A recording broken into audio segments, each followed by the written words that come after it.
Hi, everyone. Welcome to Kindred Skulls. I'm Matt Freese, and I'm back with another episode here for you today. I'm going to be kicking off. I'm going to do a series of episodes here. I think it might be a little bit more digestible if I break it down into individual players that the Vikings drafted. The last episode I did, probably a month ago at this point, was with Tyler Forness going over the Vikings draft picks. It was kind of an instant reaction. I got Tyler's opinion on a lot of the guys because I hadn't really watched anybody to that point. I had watched Donovan Jackson, so there's a little bit about him in there, but I'm going to go over Donovan Jackson again with a full tape study, kind of all the information that I have on him here today. And then I'm going to do subsequent episodes with Ty Felton, Tyrion Ingram Dawkins, Kobe King, and Gavin Bartholomew. So this one's going to be Donovan Jackson, and then I'm going to have future episodes with the rest of the Vikings draft picks where I go over my full tape study on what I saw from those guys. So I'm going to dive right into it right now with Donovan Jackson.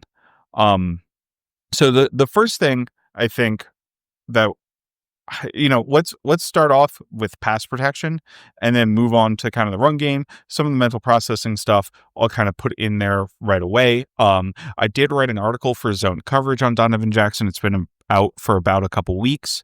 And this has a lot of the video that I kind of went over, right? I clip all of the film that I'm watching kind of for stuff that I see and what I like from a scouting perspective. So if you want video to go along with this, that kind of has some of the things I'm describing in here, along with a ton of words about it. You can go over to Zone Coverage and read my article there. But with Jackson, I think the first thing that shows up, or maybe the general idea of him, is that he's a really strong pass protector to me. One of the things I look for in offensive linemen is the ability to mirror your defender and specifically fight off inside counters by the defender who's attacking you, right? You need to have the athletic ability to be able to move your frame along with the defender when he tries to cross your face and things like that. If you don't have those movement skills, you're going to consistently lose in the NFL in pass protection because guys are just too quick, along with being extremely physical, for you to be able to kind of stand up if you don't have the movement skills to do so as a guard. So there was a really good rep against Oregon by Jackson where a defender, and it wasn't Derek Harmon or Jamari Caldwell, it was one of the other interior defenders. And by the way, this was the first Oregon game. Ohio State played Oregon twice, once in the regular season, once in the playoff. In the playoff, Jackson was kicked out to left tackle, obviously because Josh Simmons, who also went in the first round, had ended up getting hurt. And he played left tackle from the Penn State game on. I'll talk about the Penn State game a little bit later. But that aside, going up against this defensive tackle, he attacks Jackson's chest at first and then leans towards the inside where Jackson's able to follow him. But then he tries to quickly jump back to the outside, and Jackson was able to move laterally with that defender the entire time. I thought that was a really impressive display of athleticism from Jackson, right? The ability to move his lower half with the defender and mirror the defender is what it's called, is an athletic skill that he absolutely needs to have to succeed in the NFL level. So I thought it was really great to see that, right? And then there are a number of examples of Jackson playing really well against stunts, but there was one against Iowa in particular where he has to commit outside because he's got I don't even know what you call it. It's like a slanted five technique who's slanted towards him, right? It's very much a pass rush down. So he has to get out to that player to block him in pass protection. And that guy actually stunts towards the left tackle. So he has to go all the way out towards the left tackle, probably 3 or 4 yards past where his initial stance is. And then he has the mirror ability to come back inside when that guy gets upfield and stunts to pass that player off upfield and then come back and get the looper coming inside and really throw him into another player and completely knock him out of the play. Maintain a very solid pocket at the front of the pocket on that rep. So I thought that was a really, really good showing from Jackson just in terms of his lateral ability to recover. And I was watching a video that Brandon Thorne did with Josh Simmons. He doesn't have one with Donovan Jackson, but he has one with Josh Simmons, and they went over the Iowa game. And they're kind of going over the tape, talking about different techniques and how Josh Simmons plays and what he sees in particular plays. And on this play in particular, I believe Simmons made a comment where Donovan Jackson like saw this, like he doesn't even know how Donovan Jackson saw the sun. He was like, yeah, that's just Donovan, man. Like he just sees those things coming at him and is able to make that movement and recover and kind of make the play there. So that was a really positive sign. Hearing from a teammate of Donovan Jackson, just a really good representation of his mental processing on that play, right? Where he's just like, yeah, I kind of expect Donovan to make those plays because he's just that smart and he just kind of has that understanding of what's going on around him on the football field. So really happy to see that. Really like the mirror ability that he shows there. Otherwise in pass protection, I think he's got really good hands. He's able to constantly reset his hands, hand fight his opponent, keep his hands within the frame, and kind of not let his hands get dismissed by opposing rushers, right? So the goal of your opponent, obviously, as a pass rusher, is to get around you and get towards the quarterback. And they have a lot of hand fighting techniques to be able to do that, right? They're trying to swat your hands down. They'll use a rip move to kind of pull through your hands. They'll club to try to knock your hands down and then swim with the other arm over them. They'll try to bull rush through you, get a hand in your chest, and you have to fight that off and kind of knock that hand down and reestablish leverage by getting hands in their chest. And Jackson, I think, is really good in all of those phases with his hand fighting. So, it's just something you consistently see throughout the tape that he's winning with his hands in pass protection, and he doesn't really allow pressures. I think he's got a strong anchor as well. There are a number of reps against really powerful opponents, right? So he went up against Iowa that had Yaya Black, who's like a 330-pound defensive tackle. He got picked by the 49ers in the 4th round or so. He went up against Oregon that has Jamari Caldwell, like a 6-foot, 300-pound player, and he anchored no problem against him.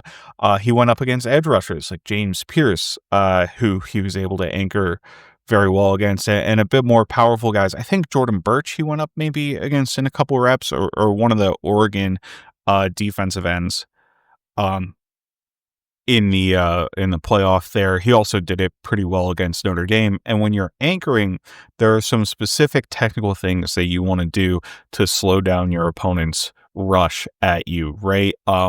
What Jackson likes to do is kind of go 1 foot at a time and use that foot dug into the ground to try to lower his hips and get under your opponent. And we talk a lot about pad level when it comes to really any position, but for an offensive lineman, I think the reality is it's actually more hip level than pad level, right? You want your hips lower than your opponent's hips because your hips are what drive your power. So you're able to drive your power from your hips up into your opponent. And obviously getting your pads low helps too, right? Because you want to drive your opponent's shoulders up. You kind of lift them up off the ground. But Jackson is really good at being flexible in his lower half and getting his hips low when he's anchoring, and he can use individual steps back to do that. There's another technique that I saw him use once or twice, but he doesn't go to it all the time. It's the technique that Garrett Bradbury would use to anchor, which is hopping back on both feet, and it kind of gets your body in an angle and you dig your feet in to try to get leverage that way. He doesn't use that as often, but I did see him use it once or twice, and I think it's a good thing because it shows he has more base power and his ability to like walk back but still create a solid wall while anchoring, rather than having to resort to that hop technique all of the time. I think is actually a positive for Jackson in terms of his ability to anchor compared to somebody who has to use the hop technique because they just don't have the natural strength that Jackson does, or the natural low leverage that Jackson does. And that's another thing about Jackson is he's 6'4", which is obviously not short, right? Like 6'4" isn't small for anybody, but it is a little shorter than most guards are, which I think is a good thing. I think you want your interior offensive lineman to be a little bit shorter because you want to have that leverage to be able to drive defenders there. And height doesn't matter as much. Like at tackle, height matters because height correlates probably pretty heavily to length, right? And you need that length to be able to get the width and lock down edge defenders and kind of guard a wider area. At guard, you still have to guard like a wide area in certain types of protections, but it's not as critical to have that height and length as it is at tackle. And Jackson certainly isn't like short for an offensive lineman. I think he's got decently long arms, not long enough arms that you want to play him at tackle all the time. And I'll talk about him at tackle in a little bit, but still more than long enough arms for a guard with 33.5 inch arms, right? 34 is kind of the tackle threshold that you want. 33.5, I think is easy length for a guard to excel with. Some other thoughts on Jackson pass protection, right? I talked about the stunts, and I think you just see his ability to pick up those stunts, seeing rep after rep after rep, right? Like stunt pickup and really offensive line play and pass protection in general is more about consistency than it is about individual highlight plays. And I'm highlighting individual plays to show that I think best show the skills that Jackson has, but I think he displays these skills consistently across the plays that he's making. So you see him time after time after time work with Josh Simmons early in the season. I was able to watch the Nebraska game, the Iowa game, and the Oregon game that were with him in guard. Alongside Josh Simmons, and then I watched the Oregon game in the playoff, the Notre Dame game in the playoff, the Penn State game, and the Tennessee game, just to kind of get an idea of who he was going against right at edge rusher and see him work with the guards there. And I thought he was pretty much immaculate in passing off stunts. He understood how to maintain the same level as the offensive lineman next to him, right? Whether that was Simmons or whatever. In order to pass off subs, you have to be on the same depth. Otherwise, a defender is just going to be able to run through the gap between the two of you. And he also kept his head on a swivel, understood when the stunt was coming, was able to effectively read that the opposing player was like crashing against the tackle, right? Which meant there'd be a looper coming in, or understand when his opponent was trying to back off. But he was able to, his opponent was backing off to loop, so he was able to feel the crasher come from the other direction and take that guy. So really, I think a really, really nice combo there for Donovan Jackson in terms of how he was processing things on stunts. Um, One thing I kind of felt was a bit of a negative, and this showed up to me a little bit more at tackle than it did, is as I talked about his mirror ability earlier, right? Where I thought he really showed good athleticism to be able to mirror plays from defenders. I think he has that athleticism, and I think he uses it pretty well generally, but I did see some instances where he wasn't using that athleticism to the way I wanted to. Like, I think he might fight with his upper body a little bit more often than he moves with his lower half. This showed up more, I think, later in the season, like when he was playing the Tennessees of the world. There was a rep that kind of stood out to me where his lower half got stuck in the mud, where the defender was trying to go inside, then outside, then inside, then outside, and he wasn't able to follow it all the way through, or he started fighting with his upper half with his hands kind of in the defender's chest, trying to torque him around, position him away from the offensive player. And that's where you can kind of get yourself into trouble a little bit. And the guy can get around you if your lower half doesn't follow your upper half. It may lead to holding calls, something like that. So, from a cleanup perspective, in terms of what needs to be cleaned up in pass protection, that's something I'd like him to see. Just keep continuing to move his lower body. I know he has the athletic ability to do that, so I'm not worried about his ability to grow into doing that. It's just something he needs to kind of work on and maybe drill more and kind of keep moving that lower half throughout the rep. So that's really just a kind of a small nitpick, but it definitely is a nitpick. The other thing with him at offensive tackle is against Abdul Carter, and there's some context to this battle, right? So Josh Simmons went down in the game before the Penn State game. Ohio State asked Donovan Jackson, and he, stood up and was very much willing to play tackle at that time. The Vikings talked about that a ton in the post-draft process, where they're like, oh, in the age of NIL and whatever, you don't have guys who are willing to like sacrifice and do that sort of thing because they're looking after their paychecks or whatever, which I think is a little bit boomery about NIL players, right? Where it's like, oh, well, now these days, these players all want to, just kind of protect their paycheck, and they're not willing to do the things that players back in the day used to do. But I think it does show the willingness to step up and help your teammates, right? Like, and that's what they're trying to highlight, while I think putting down maybe unfairly some other players. But I do think like the flexibility to move out to tackle is absolutely massive in the NFL, right?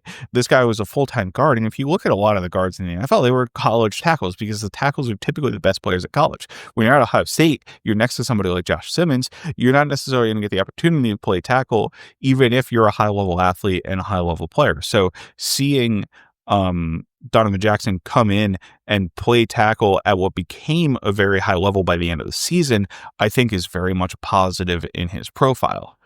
With that being said, the first game against Penn State was extremely rough against Abdul Carter, right? And that's going against the number 3 overall pick in the NFL draft, right? So it's not like he was going against some scrub and he completely got beat. He was out of position. It was his first game. He had never practiced at tackle, most likely, before that week.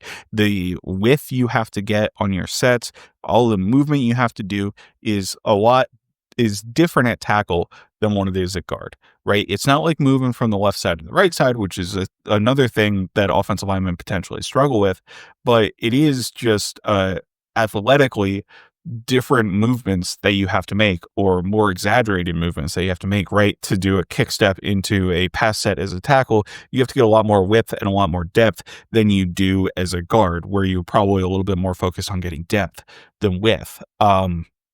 So just a completely different circumstance. New to him, he got roundly beat by Abdul Carter. Carter was beating him off the line pretty consistently. He then beat him off the line and beat him inside with a swim move a little bit later. I mean, one of the sacks that Carter got against him, he just completely ran around Donovan Jackson, right? Donovan Jackson wasn't able to get enough width and depth immediately to stop a player like Carter. And Carter is a rare explosive athlete. Like, I didn't study Abdul Carter, but just from watching the game against Ohio State, you can see the athleticism explode off of the tape, and there's a reason he went number 3 overall. He's also not as polished, but he's also not as polished as some of the better pass rushers in the NFL, right? So once you do get your hands on him, he's a little bit easier to handle than maybe some of the better, some of the elite pass rushers in the NFL.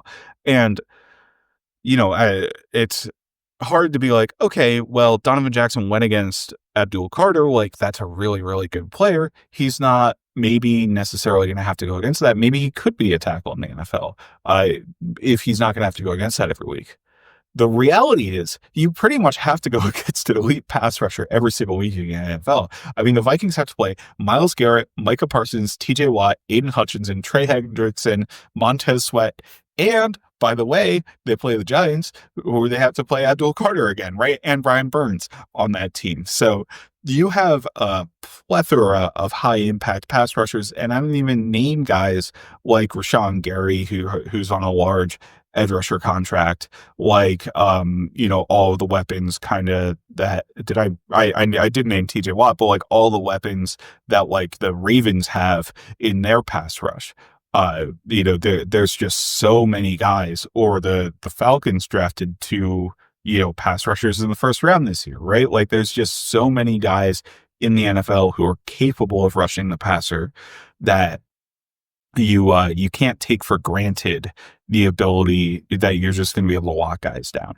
And I didn't even mention any of the Eagles pass rushers, right? The Eagles won the Super Bowl last year because of how dominant their defensive line was, and they lost some guys in that group. But like, these are the guys you have to go ahead and go against like every single week in the NFL. So like I said, you can't just take for granted that if you're playing tackle, you're gonna have easier matchups than going against Abdul Carter. Now, again, it's pretty heartening that Jackson was able to play better as a pass protector, as the season went along. There was some NFL talent that he went against. I thought that James Pierce, who I mentioned as part of the Falcons, right? He was a first round pick for the Falcons, was not as impressive to me against Jackson. I thought Jackson did really well in that Tennessee game. He also didn't go up against James Pierce a ton. Like, he went up against him a few times, and I thought he beat him overall in that game. But I also wasn't all that impressed with James Pierce as an individual player. I maybe wouldn't have taken him in the first round if I were the Atlanta Falcons, but that's just me. Um, there are players against Oregon, players against Notre Dame, none of whom were on my radar as players who were, kind of true high level NFL talents, right? So he locked those guys down, and I think he deserves credit for playing really well at left tackle in those games and doing really well as a pass protector in those games. But it comes with the caveat that it wasn't the caliber of competition that he's going to see at the NFL level, right? And that matters quite a bit. So that's a long rant to say, like, Donovan Jackson's athleticism is really good for playing guard and pass protecting at guard in the NFL. I don't think he quite has the athletic ability to survive game in, game out at tackle. Now, I think you might want to give him a shot, and I'm not opposed to the idea of giving him a shot at tackle in the case that Darrisaw is not ready to go week one, right? Which I don't expect Darrisaw to be ready to go week one. I personally would probably want to keep him at guard, have him learn the guard position of the NFL, have him stay at guard and have that be what he's indoctrinated into for the Vikings, so he can hit the ground running, not have to worry about taking on additional responsibilities as soon as he gets into the league, right? And use Blake Brandel, who has tackle experience from Justin School, who you kind of signed to be that depth swing tackle at left tackle beside him, to allow Jackson the time to get comfortable in the NFL before throwing him to the wolves against guys like, Myles Garrett, who he'd have to play in like week 4 or whatever it is, right? Because they're going over, I think, is it week 3 they play the Steelers in Ireland, and then week 4 they play the Browns in London. He has to go against probably the 2 best pass rushers in the NFL in Myles Garrett and TJ Watt, right?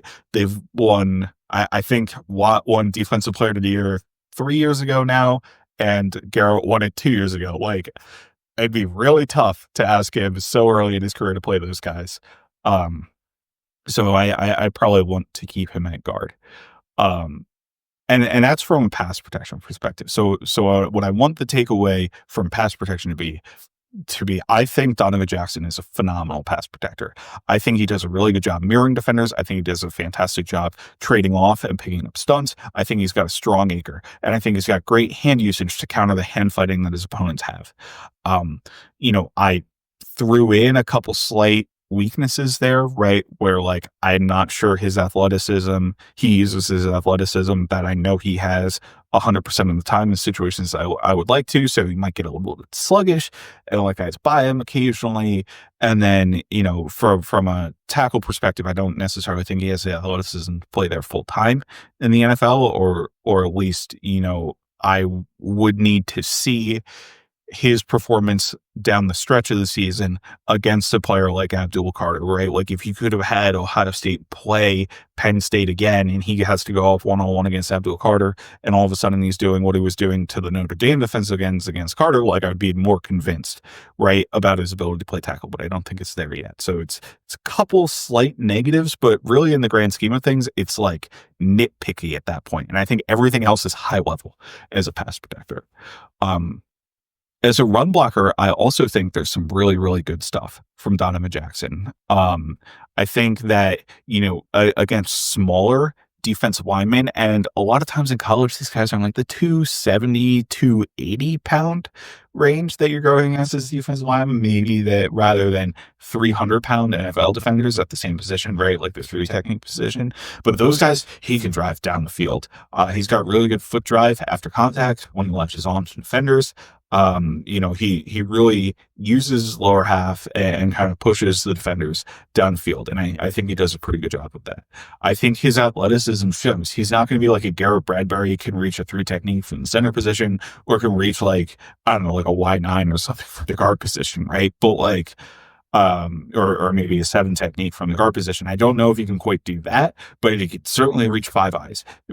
He can certainly reach 5 techniques. He can certainly go around and reach 0 techniques from the other end. He had a really nice rep against Mark Caldwell where he reached that. And like, when we talk about defenders reaching, or offensive linemen reaching defenders, I think there's something that doesn't really get discussed, or maybe if you're not paying close attention to it, you might not notice, because a lot of the times reaches are aided by the defensive line slanting, right? So if you have a 0 technique and you're the left guard, and that 0 technique is slanting to the left, into the A gap, and you're running zone to the right, you're going to have a lot easier time reaching that player, because his first step is the opposite of your flow direction, right? So he's stepping towards your block, which is certainly helps you out.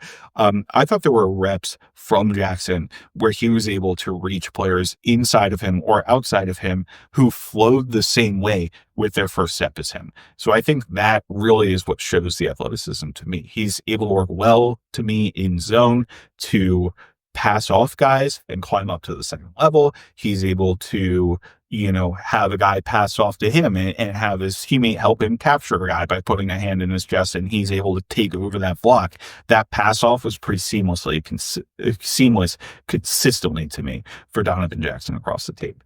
I also thought he did a really good job climbing to the second level in those circumstances, where he was able to identify his target at linebacker, latch onto that target, and make sure he was positioned so that player was blocked out of the play. That's really what you want to see when guys climb to the second level. You want to see them consistently hitting their targets. He showed that against screens as well, where he's consistently able to get to the defender, which is usually a defensive back or a smaller defender in space, right, where you're trying to block downfield in screens, and he was able to get to that defender, maintain a block that allowed the screen runner to find a lane past him.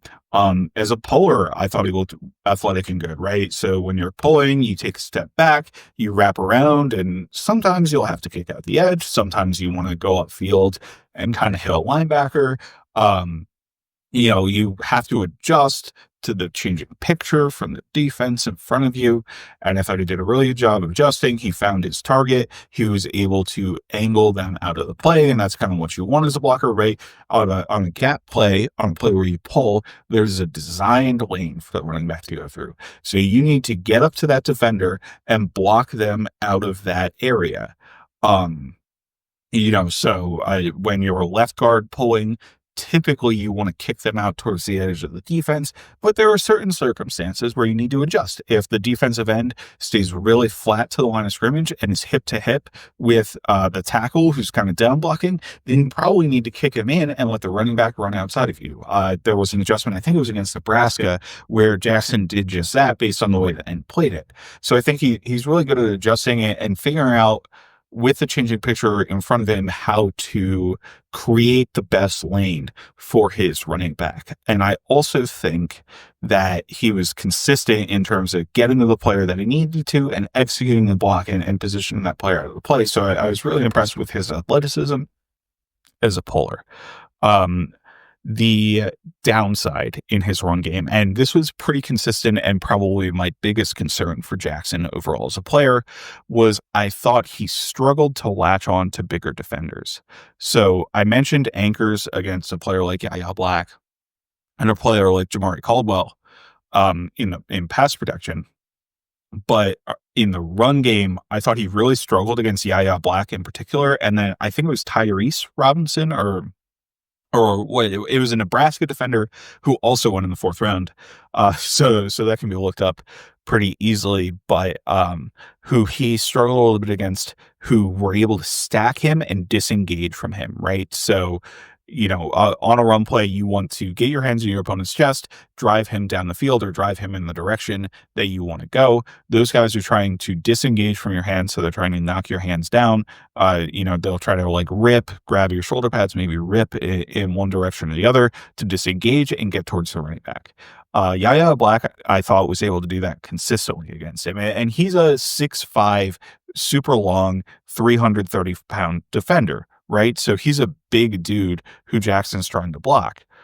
And it's not the end of the world if you end up getting beat by those kind of guys. Like Andrew Billings springs to mind for the Bears as somebody who kind of has that massive size who might win some reps. I mean, it's the NFL, right? Like Linval Joseph won a number of times for the Vikings. You're not a terrible lineman if you lose occasionally to a really good player on the other side, but I do need you to be able to hold your own relatively consistently in those situations because, we want our first round pick offensive lineman to be good.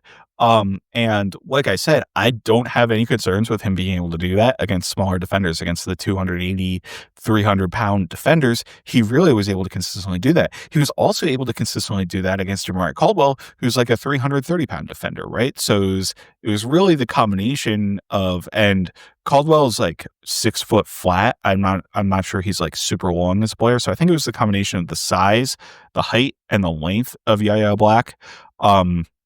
That is what gave Jackson specifically issues in that game.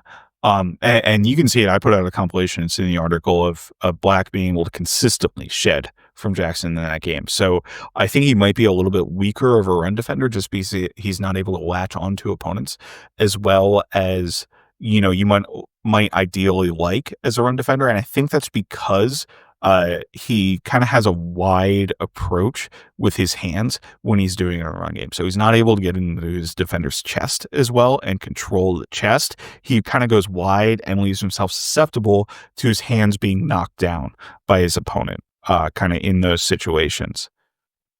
So I think overall, with Donovan Jackson, you have a really, really polished and really strong pass protector coming in the NFL, and I think he should be a good pass protector right away. And as Vikings fans, that's probably the single thing we want the most, right, out of our offensive linemen after the disasters that we've had from Garrett Bradbury and Ed Ingram over the years. And honestly, towards the end of the season, Blake Randall and Cam Robinson on that left side, right, last year was a complete disaster in pass protection as well. So we really want to see that shored up. And I love the fact that I think we're going to shore up the stunt protection with how Donovan Jackson is able to keep his head on the swivel and anticipate those stunts. Really, really excited about that. And then I think we're going to see fine run blocking from him, right? I don't think it's going to be elite level run blocking. You might not see the highlight blocks where he's driving guys, 15 yards down the field. But I think we kind of have the right side of the offensive line for that. I think Will Fries and Ryan Kelly will do a really good job producing those highlight blocks, particularly Fries, right? And with Christian Darrisaw next to him, we might see some more additional strength or that little bit of a weakness covered up for Donovan Jackson. And even beyond that, I think he's a good run defender. A good run blocker still. It's just I think he has some limitations against the larger players, right? Like you still see him make the reaches that he needs to. You see him have the athleticism that he needs to. You see him do a great job getting up to the second level and watching onto those smaller defenders. It's just like the best of the best from a nose tackle perspective is who I think he's going to struggle against. And also, just the last thing that you'll love to see is he is a great finisher. He finishes on top of guys consistently, and it's just an effort thing that you want to see time after time after time where you're able to pancake guys, knock them to the ground, finish on top of them, compete through the end of the rep, continue hand fighting throughout the rep. Don't give up in the middle when the quarterback's all of a sudden scrambled behind you and now you release your defender and he's able to chase the quarterback down. Like all that sort of stuff, I have zero question about, the effort and the finishing ability and the play toughness or mental toughness and mental strength that Jackson has. And I think, going back to his switch from left guard to left tackle, I think is very much a positive in Jackson's column for his willingness to do that, his, I guess, selflessness to do that is the way the Vikings want to say it, but also his flexibility to be able to pick up that new position and really excel at it after the Penn State game, admittedly, at the highest level of college football, right? The Ohio State went on a national championship run. They played the best teams in the country this year, and Jackson was a stalwart left tackle throughout all of that. So I think that's obviously a huge positive in his profile. I'm going to wrap it up here with the Donovan Jackson episode. Hopefully you got a lot out of it. Again, if you want some visual stuff, you can go to my BlueSky timeline, or you can go to my article at Zone Coverage on Donovan Jackson to kind of look at the video. You'll see some of the plays that I'm talking about here. So I'll wrap that up. The next episode I put out will be Ty Felton. I'm going to stagger these a little bit. I'm probably going to record all of them in a relatively short time frame, but I'm going to stagger the release of the episodes just to not flood you guys with content all at once. So it'll probably hopefully be like one a week or something throughout, the end of May. I guess this is the last week of May, but throughout June and maybe into the first week of July, or I guess we really only have 4 weeks in June, and 5 players to get through. So I'll do one the last week of May and then one a week for the rest of June, kind of in these episodes and individual players. This was Donovan Jackson. Ty Felton will be next. And I'm Matt Freese. You can find me at Fries Football on BlueSky. You can find Nick Olson, my co-host, at Nick Olson NFL. You can find the show at Kindred Skulls on both BlueSky and Twitter. We're available on Apple, Spotify, wherever you get your podcasts. Also available on YouTube. Yeah, and that's that. So this is Donovan Jackson. Ty Felton will be next. And Skull Vikings. Free audio post-production by alphonic.com.